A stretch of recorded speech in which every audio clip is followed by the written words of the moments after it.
Merhabalar, bugün sizi Rus edebiyatının kalbine, Alexander Pushkin'in kendi sürgün acılarından doğan o muhteşem eseri Kafkas Mahkumu'nun dünyasına götüreceğim.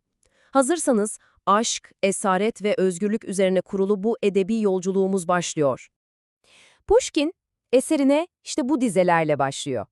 Daha ilk andan itibaren ne kadar kişisel, ne kadar içten bir hikayeyle karşı karşıya olduğumuzu anlıyoruz. Bu sözler adeta sürgündeki bir ruhun kendi kendine mırıldandığı bir şarkı gibi değil mi? Unutmayalım ki bu şiirin her bir dizesinde Pushkin'in kendi deneyiminin izleri var.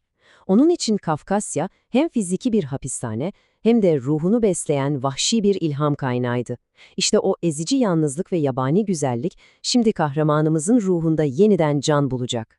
Peki kim bu kahraman? Hikayemiz, hayata ve aşka dair tüm umutlarını yitirmiş, medeniyetten kaçan genç bir Rus subayının Kafkasya'nın Sarp dağlarında Çerkezler tarafından esir alınmasıyla başlıyor.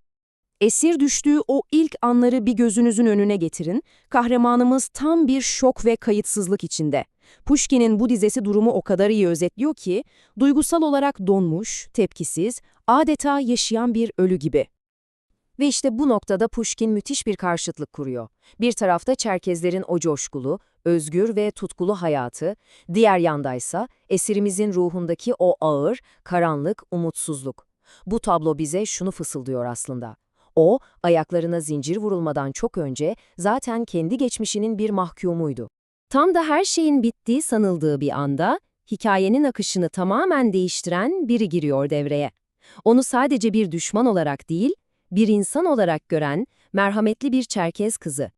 Bu genç kız, esirin zifiri karanlığına sızan bir umut ışığı gibi. Ama nasıl? Büyük sözlerle değil, sessizce getirdiği yiyeceklerle, içeceklerle, ruhuna dokunan dağ şarkılarıyla. Yavaş yavaş, sadece bedenini değil, donmuş kalbini de ısıtmaya başlıyor. O sönmüş yaşama arzusunu yeniden alevlendiriyor. Ve sonra o an geliyor. Tüm o sessiz jestlerin, bakışların ardından genç kız kalbini tamamen açıyor ve tüm masumiyetiyle esire aşkını itiraf ediyor. Peki karşılığı ne oluyor? Tam bir kalp kırıklığı. Esir, geçmişteki bir aşkın hayaletiyle yaşadığını, bu temiz sevgiye karşılık veremeyeceğini söylüyor. Bu, hikayedeki en trajik anlardan biri. Peki reddedilen bu aşk burada biter mi? Hayır. Tam tersine en büyük fedakarlığa dönüşür. Şimdi hikayenin zirvesine, o nefes kesen kaçış anına doğru ilerliyoruz. Genç kız, kalbi kırık olmasına rağmen sevdiği adamın özgürlüğü için her şeyi göze alacak.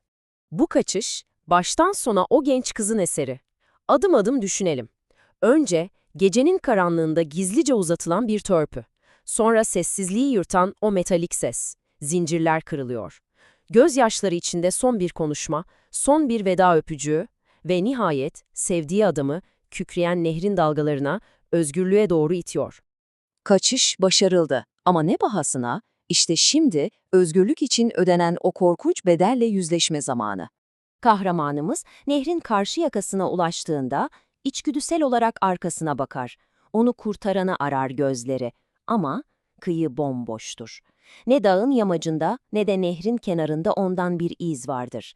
Anlar ki ona hayat veren azgın sular kurtarıcısını sonsuza dek yutmuştur. Ve işte şiirin en vurucu paradoksuyla baş başa kalıyoruz. Kahramanımız artık özgür. O çok arzuladığı, uğruna her şeyin feda edildiği özgürlüğe kavuştu. Ama bu nasıl bir özgürlük? Yapayalnız ve ruhunda hayatı boyunca taşıyacağı bir vicdan azabının zincirleriyle. Pushkin bu ölümsüz eseriyle bizi tam da bu soruyla bırakıyor. Ben de bu soruyu size yöneltmek istiyorum. Kazanılan bir özgürlük, uğruna feda edilen bir aşka gerçekten değer mi? Sanırım bu, üzerine uzun uzun düşünmeye değer bir soru.